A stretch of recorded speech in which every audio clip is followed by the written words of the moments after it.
This material is a comprehensive personal and professional operating system detailing the director's code, daily biohacking routines, and sophisticated local and franchise marketing business models. It is incredibly ambitious in its scale. It really is. But let's jump straight into our first major area for improvement. The material presents a highly structured operational framework, yet it risks creating an execution bottleneck when real-world fatigue or sudden strategic pivots occur. That is such a critical observation right out of the gate, because looking through these documents, the architecture here is deeply methodical. It's almost mechanical in its precision. Yeah, they have the system dubbed the Looper 3.1. Right, which dictates this very strict 5.55 a.m. reset with specific breathing and grounding protocols. And from there, it transitions into these rigid 90-minute content creation blocks. And it carries the expectation of continuous daily output for both the Woodlands Loop and the franchise businesses. It is a massive, relentless undertaking. Exactly. And the argument here is that operating as the director requires absolute discipline. But the weakness becomes glaringly apparent in the day-to-day friction of actually running this behemoth. You can really see it in their own notes. You really can. Let's look closely at a specific section from the creator's operational journal. They wrote, "Okay, it's 7 p.m. I have to take a break. I don't know what happened. I just spent several hours working on GregTrustler.com again." You can literally hear the exhaustion setting in. Yeah, and the entry continues. "It is completely done from my end now. I hand it off to my assistant to finish, and it's ready to make content about. Every day, I just make content. I make a piece of content for this, I make content for the loop." It's just nonstop. Right, they say like every day I make content, and then I reach out to the people I make content about. If I made local guide content, I call those businesses. If I make franchise content, I reach out to those people directly. But then they hit a wall. They do. We see this fascinating sudden fracture in the routine where the creator pivots. They note, actually, I'm not even going to make content. Instead of reaching out to them and then all the content I'm going to make about this system, then I'm going to test some things out and then run an ad just to see how it goes. That pivot is so telling. Yeah, they finish that thought with, "I'm building it as I go, but the program is pretty much done. If somebody paid me today, I'd start building it for them." The potential limitations of that kind of internal pivot within such a rigid system are huge. Because from my perspective, this rigidity creates immense excess potential. To borrow the term from Reality Transurfing. Exactly. Excess potential happens when you place way too much importance on a specific outcome or a strict way of doing things. The universe essentially pushes back with friction to balance it out. So when the creator hits that wall of fatigue at 7 in the evening or abruptly decides to abandon content creation to test an ad, The entire system fractures. The strict adherence to the director identity ironically turns into a prison guard. stepping away from the planned content block feels like a failure of discipline rather than a sharp, tactical choice. They are fighting their own architecture. It reminds me of those extreme fad diets, you know? Like, if you tell yourself you are only going to eat raw vegetables for 30 days, the minute you eat a single French fry, You feel like you failed the entire system. right, so you end up eating the whole bag. This director schedule is the productivity version of that extreme diet. It is just too brittle. So how do we fix it? We need to integrate built-in pressure release valves within the daily schedule that allow for fluid strategic pivots without breaking the overarching director frame. We want to preserve the discipline, but introduce operational elasticity. Precisely. Let's map out how that actually looks in practice, because right now, the creator is caught between being a high-level director and a line worker. Right, so first, instead of labeling a specific time slot purely as content creation, reframe it as a momentum block. I like that. The source material already utilizes the concept of fluctuating energy. Yes, it asks, what creates momentum right now? But it doesn't apply that philosophy to the actual calendar. Right. During a momentum block, the creator has a menu of high-leverage options. They can choose to generate a newsletter piece, sure, but if they're feeling that 7 p.m. fatigue, they can pivot to setting up a meta ad campaign or simply brainstorming target lists. And this completely neutralizes the guilt. You pivot based on your cognitive energy, but you are still executing the schedule. Exactly. But what happens when that burnout hits anyway? even within a momentum block. I think that's where their CALM protocol actually becomes their best weapon. The framework for centering themselves? Yeah. What if they applied that specifically when they need to make a strategic pivot? When they are sitting there at 7 p.m. wondering where the day went, instead of spiraling or forcing more output, they deploy the protocol to explicitly lower the importance of that daily content generation. Just acknowledge that missing one video doesn't collapse the empire. Right. Take a breath and allow a guilt-free pivot to testing ads or stepping away entirely. This essentially operationalizes the sigh of relief concept from transurfing. That's a brilliant application of their own tools. And taking it a step further, we can look to the Stoic concept of the warrior gardener. How does that fit in? The creators should formally write testing and observation days into the weekly looper schedule. Actively replace the pressure of constant daily production with the explicit, scheduled permission to analyze data, review those ad performances, and simply rest.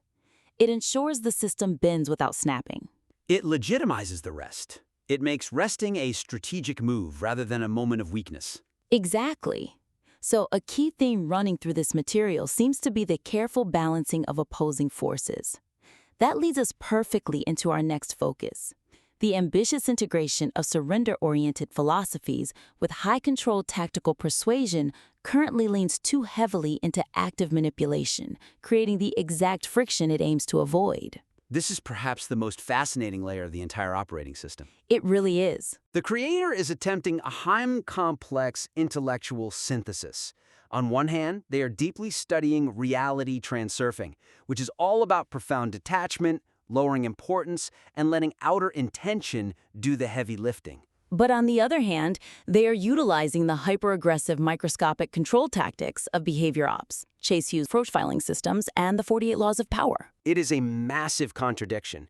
You have the ultimate philosophy of letting go mashed up against the ultimate philosophy of controlling every micro-expression. And the weakness lies in the practical application of this blend. Let's look at the journal notes for an upcoming day off. The creator writes, "Tomorrow is kind of a day off. We're going to go and have some fun, that's great. But also I need to get to work and I didn't finish all my work today." Already bringing the work into the day off. Right. Then may say, "I'll be brainstorming while we spend our day together about target lists and who I'd like to talk to. Maybe we'll run into some people and I'll get to practice my Chase Huey stuff too. It'll be a good self-development day. And a good day to enjoy our city and collect a lot more content and ideas. Tomorrow is to continue to build a list of content ideas as well as target lists." That is just incredible. The risk that focusing so intensely on practicing psychological tactics might completely destroy the very essence of detachment is huge here. Is not even a day off. No! A day off that involves profiling strangers, brainstorming target lists, and collecting content is just working with different scenery. Exactly. When you are planning to practice behavioral profiling on a day off with your partner, or when you are constantly monitoring your posture to maintain this dominant father frame, you are gripping the steering wheel far too tightly. This hyper-focus on controlling every single human interaction actively violates the core transurfing principle of reducing importance. It makes the creator appear tense, overcalculated, and intensely observant in a way that actually repels people. I completely agree. If I'm talking to someone and I can sense they are running a 6-axis behavioral matrix on my eye movements, You're going to subconsciously put your guard up. it is exhausting for both parties. So to fix this, the creator needs to shift the application of these persuasion tools from the active manipulation of the environment to passive competence, utilizing them as a safety net rather than a primary weapon. So how do we actually map that out for them so they aren't walking around analyzing everyone they buy a coffee from? First, when they are out in the city, networking, or just enjoying that scheduled day off, they need to reframe the goal from practicing Chase Hughes stuff to simply engaging observer mode. Let the interaction flow completely naturally. Yes, the underlying concept of transurfing involves pendulums. These thought structures drain our energy when we engage with them too aggressively. Trying to out-alpha every conversation is feeding a pendulum. So they should only tap into the behavioral profiling mentally if the conversation stalls or goes off track. Or if there's a specific high-stakes strategic need. Otherwise, let the pendulum rest. Let people just be people. That preserves so much mental energy.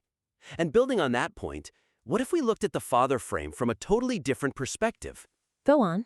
The material emphasizes this dominant, authoritative posture. But what if we shift the focus from projecting the father frame to actively utilizing the small talk formula detailed in their sources? That's the listen, display, react, ask, offer formula. Exactly. Instead of trying to be the most powerful person in the room, make the other person feel interesting and powerful. I love that. By giving them the stage and making them feel important, the creator naturally builds charismatic authority without forcing dominance or constantly monitoring their own downward vocal inflections. Charisma is often just making the other person feel heard. I totally agree, and there is a physical component to this as well.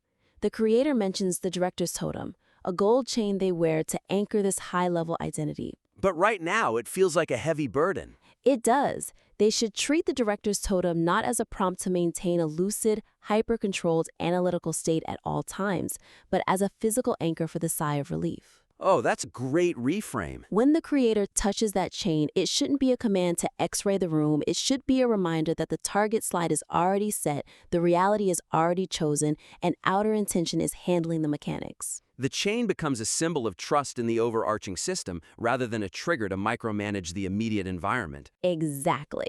Now, this concept of stepping back and trusting the system translates directly to how the creator is pitching their business. The business propositions outlined in the material are highly sophisticated, yet the initial pitch to potential partners introduces way too much operational fiction too early in the relationship. The business models themselves are incredibly well thought out, particularly the landman model designed for franchise consultants. The joint venture proposal. Right. The prospect invests $15,000, they split the revenue 50-50, and in exchange, the creator builds a fully automated, community-driven lead generation machine. It's a brilliant concept. It is, but the weakness emerges immediately in the outreach script and the sales strategy. The documentation reveals that the creator is completely overwhelming the prospect by diving headfirst into the complex how. They are jumping on initial calls and detailing the 3-month build process. Outlining the specific tech stack, including school, go high level, and meta ads. And outlining the daily content requirements that the partner will have to fulfill. Right. We have to put ourselves in the shoes of the prospect here. The creator is targeting highly successful nationwide franchise consultants.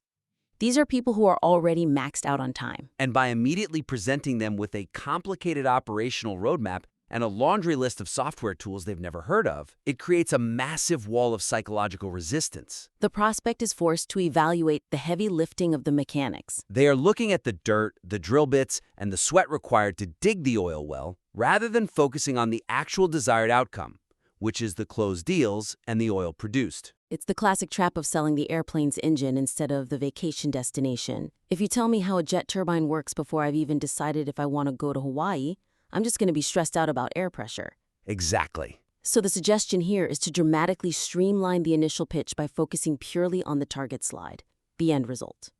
Abstract all of that technical mechanics into a done-for-you black box during the early stages of the funnel. Let's break down how they restructure this conversation tomorrow morning. In the initial outreach in those early discovery calls, the creator should apply the target mapping technique mentioned in their alter ego notes. Focus entirely on the end goal. Keep it simple. Devastatingly simple. The pitch should be, I build the community and run the lead generation engine. You get a proprietary system that delivers qualified prospects, and we share the upside. That's it. No mentioning the daily LinkedIn posting requirements. Do not mention the video editing processes. Speak only to their core desire for consistent, high-quality lead flow. I couldn't agree more. And to make sure they don't slide back into the technical weeds, they need a hard rule. Delay the introduction of the specific tech stack and granular timelines until the formal proposal phase. There's absolutely no reason for a prospect to know about Clay, Apollo, or Go High Level during a 20-minute discovery call. Put all that complicated tech into a black box. The client doesn't need to know how the sausage is made. They just want the done-for-you service. Let them buy into the concept of the automated oil well first. And if they specifically ask how it works, keep it at a 30,000-foot view. Just say, we use private community platforms and targeted digital advertising. That keeps the conversation focused on value rather than labor. But how should they handle that significant $15,000 financial investment requested in the pitch? especially if they aren't listing out all the expensive software to justify the cost. That's where the contrast frame becomes vital. When countering the $15,000 cost objection, focus the framing entirely on the contrast between this new model and the exhaustion of their current reality. Right, because the creator's notes mention that these franchise consultants are deeply frustrated with relying on a slow referral-only model. Or worse, buying cold, dead leads for $200 a pop. Frame the investment against that specific pain point. Do not justify the price by listing the software tools and the hours of labor you will be putting in. That just makes it sound like you're charging an hourly rate. Exactly. Justify the price by contrasting their current, exhausting reality with the future state of having a fully owned, appreciating lead generation asset that prints money while they sleep. That is a phenomenal pivot. It changes the entire dynamic from an expense to an investment in their own peace of mind. To briefly recap our critique today, we started by discussing the need to build pressure release valves into the daily schedule. Shifting from rigid content creation to dynamic momentum blocks allows for fluid, tactical pivots without the guilt of breaking the director's frame. Next, we explored the philosophical clash in the material, suggesting a softening of behavioral control tactics, moving from active manipulation to passive competence, like using observer mode on a day off, aligns much better with true transurfing detachment. Finally, we looked at the sales approach, identifying the need to abstract the mechanical complexity out of the initial business pitches. By keeping the tech in a black box and focusing purely on the target slide, you drastically reduce prospect friction. We invite the listener to implement these structural and philosophical tweaks, and please submit your refined materials back in for another critique.